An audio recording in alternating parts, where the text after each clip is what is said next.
Imagine a scientist is working on a portal that will bring video game characters to life. He has his reasons. And there was a slight mishap during the experiments. He accidentally inputs the enemies for Super Mario 64 somehow, and the portal malfunctioned, bringing thousands of these creatures from the game running amok and causing havoc on the streets. The scientist warns the locals that these are bent on destruction and normal civilians must learn to defend themselves since the authorities are busy fending them off. Equipped with nothing but your bare fists, basic survival skills, and an average amount of knowledge of fighting and common sense, you're ready to take these foes head on. In this video, I will assess all the enemies in Super Mario 64 and rate them based on how beatable they are to the average human being. Starting out with the Goombas, the first enemy from the Mario franchise. They are usually short in stature and specialize in ramming and headbonking their foes, but since this is Super Mario 64, they can only run towards you to attack. Considering they're literally walking mushrooms, it shouldn't hurt all that much when they ram into you, but they do have sharp fangs, so better watch out for those when they approach you. As average humans, you can simply step on them if you see them coming, and they will be defeated no problem. I rate Goombas 90 out of 100 because their teeth are the biggest worry when encountering them, but other than that, you should be fine. Next are Koopa Troopas, big and small. These shellbacks have a knack for running around, especially the big one, and that's all they seem to do when you approach them. The big one doesn't seem interested in fighting you, and will rather race instead, so you're safe with him. The smaller version, however, is terrified of your height, and flees the second you see him, so you're safe again. If these guys don't pose a problem, then there's no reason for you to defeat them, so I rate Koopa Troopas, Mario 64 version, a 90 out of 100, since they don't really pose a threat all that much. Moving on to Bob-Ombs. In contrast to Koopas, these wandering explosives will immediately blow a fuse once they make eye contact with you and pursue you, and will release a deadly explosion after a few seconds, and unless you have quick reflexes, you're pretty much suffering massive injuries or likely dying. You know, whichever comes first. However, if you have fast reaction time, you can easily pick it up and toss it as far as you can to avoid getting hurt. Just be mindful of where you're throwing it though. I rate Bob-Ombs an 80 out of 100 because they're literal bombs after all and can be contained and thrown into a bomb-proof shelter or something in time. Up next are Chain Chomps. This gargantuan monster is capable of chewing up anything if it can fit into his mouth, and considering how fleshy humans are, it's in your best interest to avoid coming into contact with that at all costs. Luckily for us, it's bounded by a sturdy chain, and as long as you maintain a safe distance where it can't possibly hurt you, you should be fine. I rate Chain Chomps like 20 out of 100, because although it can easily eat you all in one bite, you're safe from harm as it can't break free from the stake. Next are Big Steelies. These are giant rolling iron balls that are implied to be the remains of King Bob-Omb. They're usually found rolling down hills and are capable of crushing anyone it comes in contact with, and is sure to cause massive injuries and property damage if collided with. As long as you have no business of going up hills, you should be safe from harm. I rate Big Steelies at a 10 out of 100 because although they're obviously dangerous, they only follow certain patterns which is easy to avoid. Moving on to Whomp's Fortress, we have the Whomp. Upon witnessing its rough exterior and angry mug, anyone will be intimidated by its size and for good reason. If you come into range within Whomp, he will not hesitate to body slam you with all his might and fall face first into the pavement. Anyone struck will not live to tell the tale, and he holds no remorse as he's used to this. He does have a big bandage on his back, and unless you can body slam his sensitive back, there's no way you're winning. I rate Whomps at 30 out of 100 because of the massive attack power, but the weakness is right out in the open, so I deducted 20 points off. Next are Thwomps. These huge square rocks who can levitate follow a very basic pattern and will slam the ground regardless of who's underneath. They have the same crushing power as Whomps, but they are easy to read and you should be safe as long as you don't approach them. I wonder how they are capable of levitating like that though. I rate Thwomps at 10 out of 100 because they're just doing their own thing, and if you don't bother them, you're good. Next are Bumps. These are sentient wall blocks that push people off for no apparent reason other than to cause havoc. Since they're contained within the walls and have no way of escaping, I don't see how they can pose a problem to anyone unless you go out of your way to get your face bashed in as it's moving. Nothing more to say except I rate Bumps at 20 out of 100 as it can easily be avoided. Next are Flame Chomps. These vicious iron orbs will spit out literal fire to anyone who approaches it. They remain stationary however, and will not spit out flames unless you are close by, so as long as you avoid its range, it can't possibly hurt you. I rate Flame Chomps at 30 out of 100 because although they are deadly, you can still use common sense and not walk nearby. Next are Piranha Plants, big and small. These carnivorous creatures have a preferred taste for meat, and humans are no exceptions. They will mercilessly chomp away at anyone it comes in contact with, but that's if they can get their leafy paws on you. They're plants rooted to the ground after all and will not approach you unless you walk by. I rate Piranha Plants at 50 out of 100, as they remain stationary and cannot hurt others if they remain at a safe distance. Next are Bullet Bills. These guys are literal missiles bent on pursuing anyone sees after being blasted from the cannon. No one will survive being hit by one of these bad boys, but the catch is, they're really slow and put normal fast bullets to shame. They can easily be avoided as you can outrun it and make it crash into a wall or something and it's gone. They will be a much bigger threat if they're more swift. I rate Bullet Bills at 30 out of 100 because they may still catch up to slow-paced people and cause a ton of damage. Next up is Jolly Roger Bait with the infamous Inagi. Although these are in real life, to have a monstrous size such as this would be insanely terrifying. Not to mention those sharp teeth and fierce look in his eyes. Fortunately, we don't live in water, so as long as we don't go swimming in this particular place, we're safe from being fish food. I rate Unagi at 25 out of 100 because it's easier to avoid going to the water, and you have to go out of your way to get eaten by this thing. Next is a clam. This is yet another living creature in our world. It doesn't do much but open and close its mouth, and sometimes contains items like coins and shells. But other than that, it doesn't pose a threat all that much. I rate clams at 85 out of 100 because if you're not careful, it can still bite your arm off or something. Moving on to Koopa Mountain, we have Mr. Blizzard. This sharpshooter will throw a piece of himself at you while staring you down with an icy glare. Man, talk about cold. But since this is just a snowball we're talking about, unless he used a rock and covered it with snow, it can't possibly do too much damage compared to the other enemies on the list. It would at most mildly annoy people, or give you a cold and make you sick. I rate Mr. Blizzard an 85 out of 100 because it's just a whippy snowball after all, and shouldn't be too much of a bother. Next up is Spindrift. This floor creature is an odd one as I'm not really sure what it's based on, but it doesn't really seem too threatening as it slowly approaches you and lightly nudges you on the shoulder. Aside from that, jumping on its head will propel you upwards in a spinning formation that may make you dizzy and vomit, so I guess that is a big deal, but only if you jump on it. I rate Spindrift a 90 out of 100 because it's just a flowery creature that taps you and that's it. Moving on to the Bowser levels with the flamethrower, as the name implies, this is a machine that spits a barrage of scorching fire, torching anyone who is unfortunate enough to stand in his path. But it is stationary and can be easily avoided. Just walk around it and you'll be fine. I rate Flamethrower at 15 out of 100 because you can just run around it and just watch where you're walking and you're fine. Next is the Floating Mine. These are spiky bombs that you're supposed to throw Bowser into, but as normal humans, staying away from these bombs should be the first thing to do anyway. And they're usually very far away, so just go somewhere else and you'll be fine. I rate Floating Mines at 10 out of 100 because just move out of the way and you won't die. Moving on to Big Boo's Hunt with Boo, Big and Small. These mischievous ghosts are usually concocting new schemes to haunt people as much as possible. I mean, they are ghosts after all, and that's what they do. They're capable of possessing and stealing stuff from mortals and can turn invisible, so they won't be a nuisance for sure. As normal humans though, punching them like Mario does seem to do the trick, but not everyone knows that because they may not have played Super Mario 64 before, and will instinctively turn tail and run away, which is understandable. They will always come back anyways. I rate Boos 10 out of 100 because of the fact that they can't really die, unless you have a Starman lying around and will continue haunting people for eternity. Next are Bookends. These are literal flying books with sharp teeth that will charge at anyone after revealing itself from the bookshelf. I imagine their teeth are not just for show, and will not hesitate to crunch up people's skin, and it will hurt like heck. You can try to smack it away with something heavy, but there are more of them inside the bookshelf and will constantly swarm you. They say reading is power after all.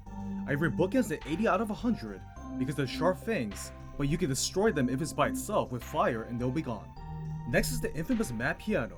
This terrifyingly musical beast is responsible for scaring numerous children when the game first came out and it shows. It will not hesitate to chop anyone it dares approaches it to bits and pieces as it craves flesh. Unless you're a skilled demolitionist, taking out this bad boy isn't going to be easy. So for that reason, I rate Mad Piano at 15 out of 100 because it's heavy, vicious, and has extremely sharp teeth capable of chowing down at anyone. Next is Mr. Eye. This giant floating pupil can shoot little orbs out, which may do some damage but not much. I mean, it's literally a giant eyeball that stares at you. Last time I checked, eyeballs aren't that intimidating and may feel weird and icky to touch, and you may feel a little self-conscious having it stare at you, but it can't possibly do much damage to anyone, unless it rolls towards smaller people.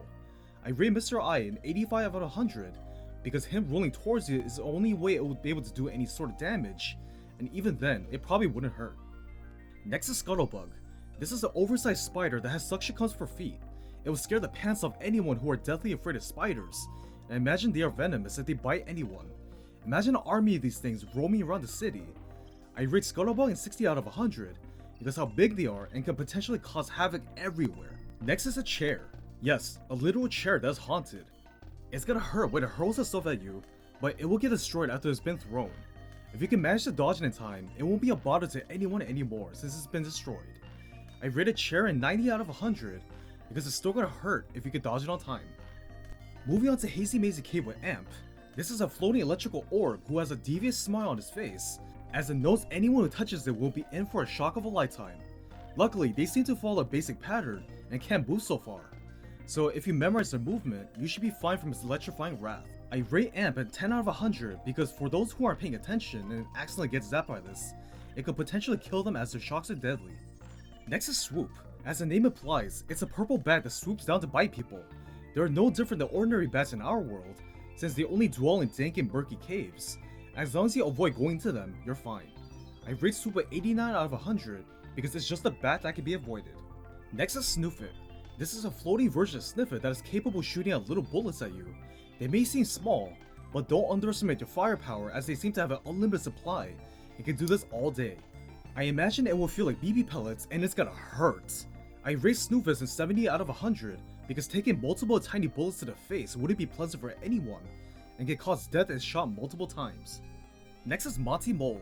This is a normal mole that has a tendency to hurl heavy rocks at people and then hide in its burrow. Being hit in the head by a heavy rock isn't on anyone's agenda for the day, so I would just shield my head and run away from these pesky troublemakers.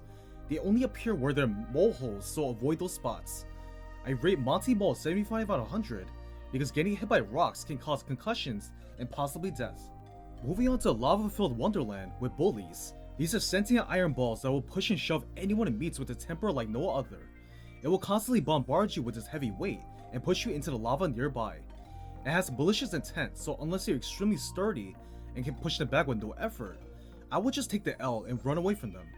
I rate Bullies at 60 out of 100 because even though they don't physically do damage, they can still push you into dangerous areas. Next is a lava bubble. These are sentient lava balls that have a trail of fire behind it. They will pursue anyone that approaches it and burn them to a crisp. So if you see any lava pits, be aware of their existence to avoid being toast. I rate lava bubbles at 20 out of 100 because, well, they're literally lava and touching them will cause instant death. Next is Fire Bar. These things emit bars of fire and spin, spin, spin all night long. They are stationary and will not lit up, so anyone dumb enough to approach it and gets burnt deserves it. Other than that, they can be easily avoided.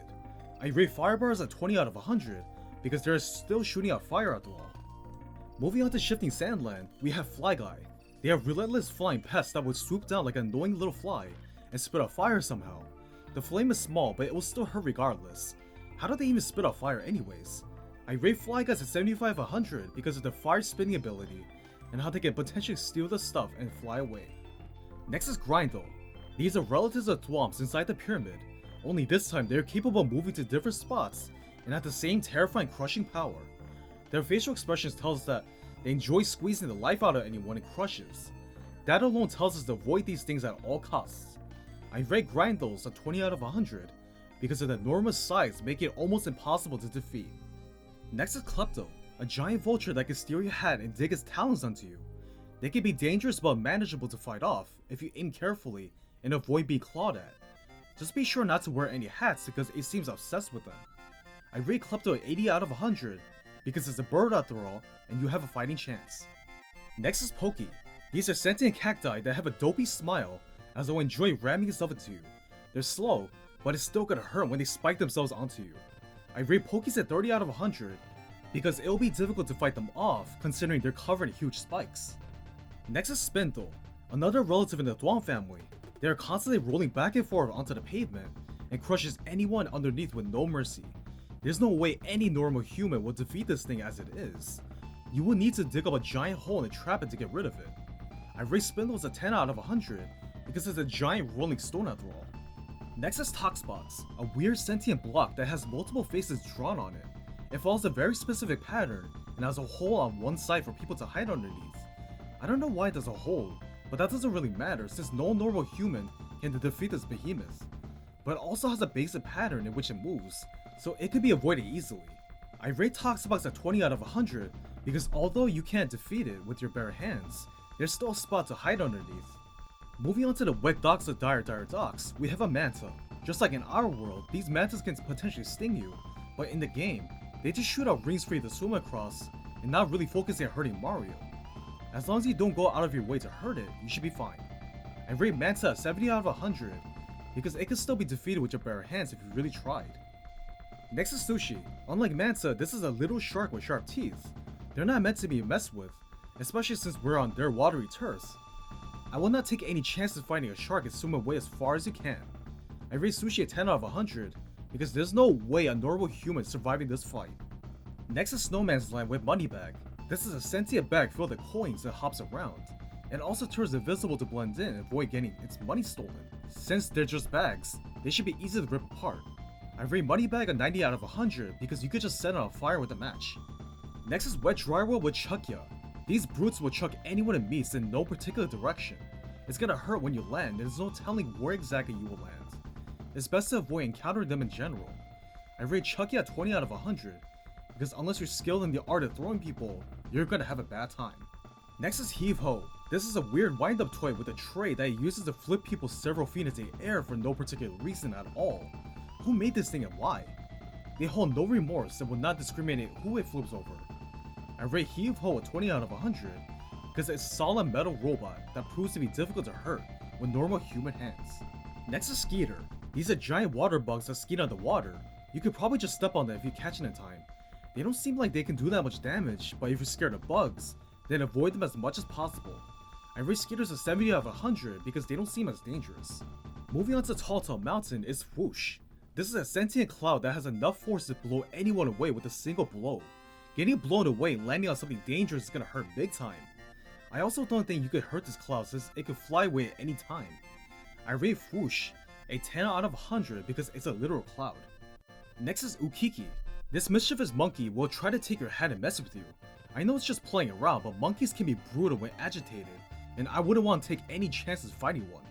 I rate Ukiki a 30 out of 100 because when they get mad, they don't hold back. Next is Tiny Huge Island is Lacatu. This is a turtle throwing spiky turtle shells on a cloud. Now that's an unfair fight. It has an unlimited supply of these spiky ammo and can fly away anytime. As a normal person, fighting Lacatu is futile. I rate Lacatu a 15 out of 100 because unless you have a long range weapon, you're not winning this fight. Next is Mega Goomba. This is a Goomba but bigger. Have fun trying to step on this dude because he is sure to have a great time stomping you instead. I would just flee at this point if I came across a giant mushroom with feet. I rate Mega Goomba 15 out of 100 because unless you can jump several feet into the air and stomp this, you're not winning. Next is a Spiny. Spiky shell turtles that slowly crawl towards you on all fours. As cute as they may seem, you might want to avoid touching the deadly spikes as they can hurl themselves at you. I rate Spidey's a 15 out of 100 because how are you gonna throw a shell covered in spikes? Last we have is Bubba. This sunglass wearing fish is the bane of my existence. It can sense where you're in the water and when I hesitate to swallow you whole. They're terrifying for a reason, and that's one of them. Keep out of the water and you're fine. I rate Bubba a 10 out of 100 because you simply cannot win. Wow, that's a long list of enemies, with some being defeatable and most not. Good thing they are real or we're gonna have a massive problem on our hands. I hope you enjoyed this super long video that took me a long time to make, and please like and subscribe for more videos like these.